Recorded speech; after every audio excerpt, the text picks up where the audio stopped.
2019 এই জুন মাসেই কার্ডিফে অস্ট্রেলিয়ার বিরুদ্ধে এক বিধ্বংসী ইনিংস খেলেন মুশফিকুর রহিম মাহমুদুল্লাহ রিয়াদ।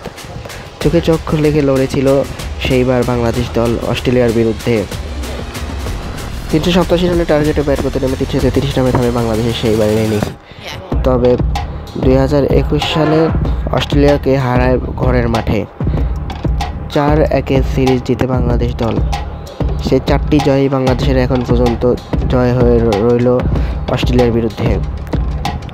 এবছর সিরিজ জিতেছিল সেই বছরই অস্ট্রেলিয়ার কাছে 87 রানে অল আউট হওয়ার রেকর্ড রয়েছে বাংলাদেশ দলের জন্য।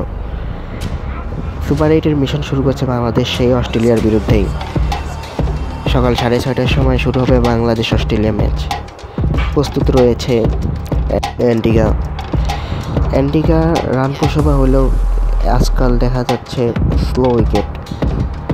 বাংলাদেশি স্পিনারেরা আর পেসারেরা পাবে বাড়তি সুবিধা। মার্কাস স্টোয়নিস রয়েছে ফর্মে। সাকিব আল হাসানকে সরিয়ে তিনি বর্তমানে অলরাউন্ডার র্যাঙ্কিংয়ে 1 নম্বরে। সাকিব আল হাসান মুশফিকুর রহিমদের অভিজ্ঞতা আর নেই।